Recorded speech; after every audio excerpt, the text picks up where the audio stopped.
The 1937 Plymouth, ladies and gentlemen, and there it is, sailing along to new records for appearance, economy, safety, and performance. Sailing along the highways of the nation, the greatest value in all Plymouth history. And what a history of value giving, of sensational success, year after year, Plymouth has had. Plymouth is the only car that built 1 million units in the first 6 years of its existence. Then, in a little more than 2 years, the second million mark was achieved. Look at the record of Plymouth triumph during the Depression and since. There is only one way to attain this skyrocketing popularity, and that's by building extraordinary value. Proof of that value is seen in the scarcity of Plymouths in the used car markets. Why, used car specialists will actually pay more for Plymouths than for the other two low-priced cars. Plymouth popularity stands securely on its history of building longer life, greater safety, and more style and luxury into its cars year after year.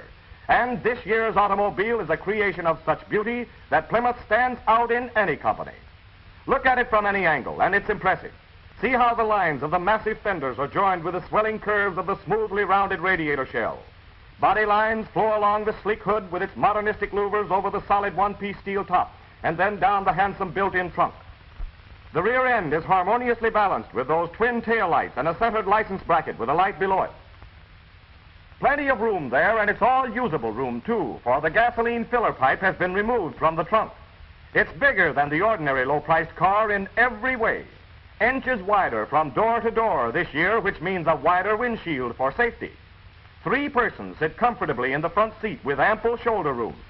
The rear seat is more than 4 feet wide. No crowding in this commodious car. Of course, the new Plymouth still has chair height seats that permit a normal sitting position. More leg room than ever before because the expensive new hypoid rear axle makes possible a low floor without any hump to accommodate the propeller shaft. 2 big rear windows this year and a convenient reading lamp between them, one of many thoughtful details of design. It's a great big package of value, this 1937 Plymouth. And beneath the beauty is steel for safety. Plymouth has had a steel body for 7 years. Steel pillars, steel panels, and steel floor, sturdily braced and reinforced throughout with still more steel. Then to crown this masterpiece of body construction, there is a solid steel top, formed from one piece of steel and then electrically welded to sides to form one solid, rigid unit. The bodybuilders were thinking of your comfort, too, so they provided a wide, deep drip molding that carries off the rain. For your protection, the new Plymouth introduces safety styling. Door handles have been redesigned, curving inward, so they won't catch your clothing. The instrument panel combines luxury with safety styling. All knobs and controls of the new Plymouth are recessed, including the ignition key. Nothing protrudes. See how cleverly the windshield control has been folded away. Now, this seat back is padded to soften the bump in case of a quick stop. Note, too, that safety styling makes this armrest of soft sponge rubber. Plymouth gives you complete ventilation. Not only does the windshield open, but also there is a screened ventilator in the cowl. Ventilating wings are operated with a simple lever, and when the rear half of Plymouth's ventilating window is lowered, there is no metal bar to obstruct the view or to get in the way when giving hand signals. Rear quarter windows are hinged, so they swing outward on friction pivots. Here again, a protruding crank has been eliminated. Your Plymouth windshield will not be obscured by snow or clouded by steam. Through vents in the bottom of the windshield frame, warm air from a connection with the heater can be directed over the glass. For added comfort in cold weather, Plymouth uses complete insulation to seal the body against the winter wind, as well as to keep out dust, gas fumes, and noise. The story of Plymouth engineering to conquer sound is a thrilling account of scientific achievement that would require a motion picture all to itself to tell. First, a body of steel and all one piece, so there can be no body squeaks nor rattles. Plymouth was a pioneer in the use of all steel bodies in the low-price field. This new car has actually been silenced like a radio studio. The result is the quietest ride of any low-priced car. And Plymouth was the first of the low-priced cars to have hydraulic brakes. Every Plymouth ever built has had them, which means every Plymouth comes to a quick, smooth stop. You go sailing along in a Plymouth completely at ease and confident of the security of hydraulic brakes.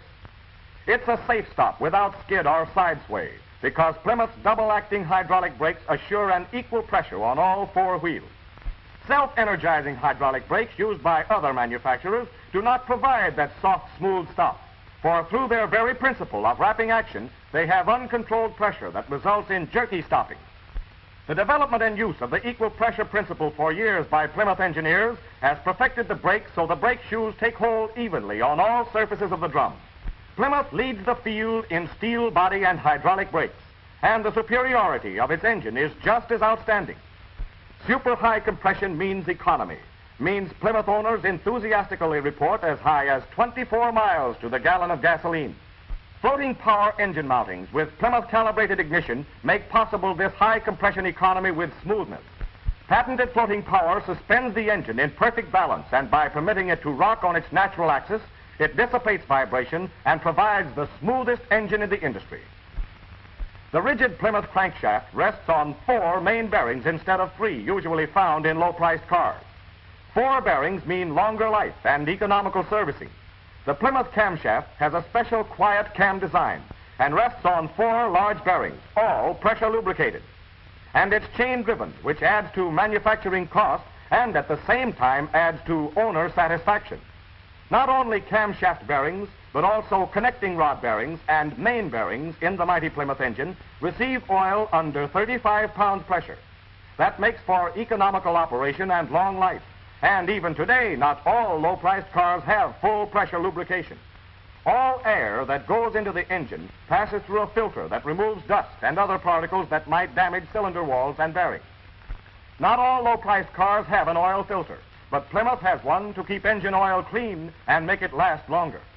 Rings of a special hard heat-resisting metal are inserted in the cylinder block to form seats for the exhaust valves and thus postponing the necessity for valve grinding many thousands of miles. Here's more economy. Plymouth pistons are of aluminum alloy for finer acceleration and lighter bearing loads. 4 rings on each piston make possible perfect compression and oil conservation. Plymouth cools the cylinder bores for their whole length, lowering the temperature of the crankcase oil as much as 50 degrees. Full-length water jackets mean important savings in oil. But don't imagine that Plymouth's amazing economy has been obtained at any sacrifice in performance, and certainly none in luxury. In the low-price field, there simply isn't another ride like Plymouth. No other low-priced car has achieved balanced weight and balanced springing that contributes so much to the even, smooth ride with front-end bounce eliminated. This 1937 Plymouth has thin leaf springs at the front just as flexible as those at the rear. Made of a Mola steel, a special alloy, they contribute to the new ride sensation, Plymouth's famous floating ride. To realize what these big aero-hydraulic shock absorbers give you in comfort, you must ride in the car. You must go sailing along in the Plymouth to get the feel of it. Plymouth places one of these low-pressure, direct-acting shock absorbers on each wheel, both front and rear. There are 4 of these husky fellows at work, saving the springs, smoothing out the road, smothering the shocks of a rough road so it seems a boulevard. Now look at it in slow motion. See those wheels dance? But the car and the people in it are cushioned against road shocks. The Plymouth irons out a detour. Notice that the car takes the bumps, but the passengers never know anything about it. Here's another exciting contribution to your comfort. On the rigid X double drop frame are Plymouth's sensational rubber-poised body mountings. Floating power engine mountings keep engine vibration from reaching the body. Now, these spool-shaped rubber body mountings float the body free of the frame. Thus, the body is completely insulated against road shocks and noises. Now, both the engine and the body are floated on live rubber. No more is there any possible metal-to-metal contact between frame and body. Here's more comfort, more luxury, more reasons why it's fun to go sailing along in a Plymouth. A steering shock eliminator absorbs road shock that might otherwise be felt in the steering gear. Silent U-shackles are placed on both front and rear springs for silent shackle action, thus greatly improving the steering action. Plymouth always rides on an even keel because this sway eliminator is connected directly to the front axle, where a change in the car's forward motion first affects its stability. Travel the roughest road, and you'll find that Plymouth's steering gear is virtually unaffected by any up and down travel of the axle. Wheel fight is eliminated, for the wheels keep straight ahead, whether you drive in gravel, heavy dust, or snow. Altogether, Plymouth's shockless steering means new steering ease, where the going is rough and particularly in city parking. The 1937 Plymouth is the most beautiful car. The 1937 Plymouth is the biggest car. The 1937 Plymouth is the most luxurious car in all Plymouth history. The 1937 Plymouth, with its new all-steel body and with its double-acting hydraulic brakes, is the safest car in all Plymouth history. The 1937 Plymouth is America's most economical, full-powered car. The 1937 Plymouth has the famous floating ride, and no other low-priced car has it. The 1937 Plymouth is the biggest value in all Plymouth history. Get behind the wheel of that automobile. Go sailing along in the new Plymouth. Discover for yourself why the motorists of America agree that Plymouth builds great cars.